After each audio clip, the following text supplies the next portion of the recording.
Puri temple దగ్గర morning breakfast అనమాట ఇది. పూరి, అందులోకి అయితే గ్రీన్ పీస్ సూప్ అనమాట ఇది.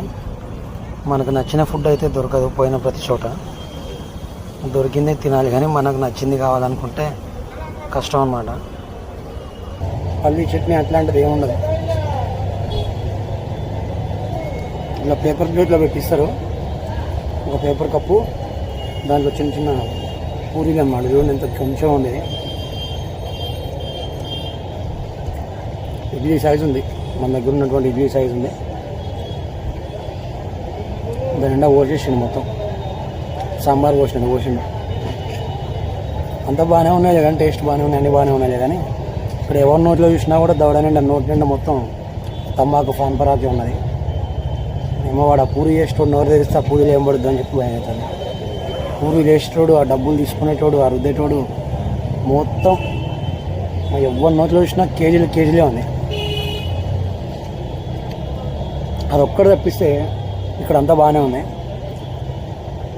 ఎందుకంటే మనం మొత్తం ఎవరు చూసినా కామన్గా ఇక్కడ ఈ ఒరిస్సాలో దిగిన దగ్గర నుంచి నాట్లో మొత్తం ఎక్కడ చూసినా కూడా నోట్లలో బుక్కలే ఉందన్నమాట. అది బయట షాప్స్లో కూడా కేజీలకి అమ్ముతున్నారు. అది ఆ నోట్లు వేసుకునే తంబాకు ఆ ఒక్క పలుకులోనూ ఇంకేదో అన్నీ కలిపి అమ్ముతున్నారు. పర్లేదు, టేస్ట్ అయితే బాగానే ఉంది. పోయిన ప్రతి చోట మన తెలుగు ఫుడ్ అంటే మన ఆంధ్ర భోజనం, తెలంగాణ భోజనం దొరకాలంటే అయితే కష్టం. అప్పుడప్పుడు ఇట్లాంటివి కూడా తినాలి. చూస్తే అయితే తినబుద్ధి కాదు, కానీ టేస్ట్ అయితే బాగానే ఉంది, తినొచ్చు, పర్లేదు. ఏదైనా ప్లేటు ఒక 30 రూపీస్ తక్కువ కాస్ట్ కూడా. పల్లి చట్నీ అయితే అసలు దొరకదు, సాంబార్ లాంటిది అయితే అసలు దొరకదు. కామన్ ఏంటంటే ఆలుగడ్డ సూపు, తర్వాత గ్రీన్ పీస్తో కర్రీ చేస్తారు. ఇవి ఉండే అనమాట ఇక్కడ.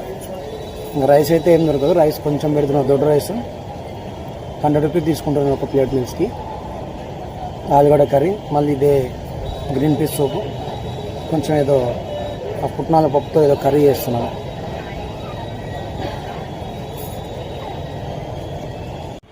పూరి జగన్నాథ్లో పూరి తింటే ఎప్పుడన్నా మీరు కూడా ఎట్లుందో టేస్ట్ కామెంట్ చేయరు ఒకసారి కింద.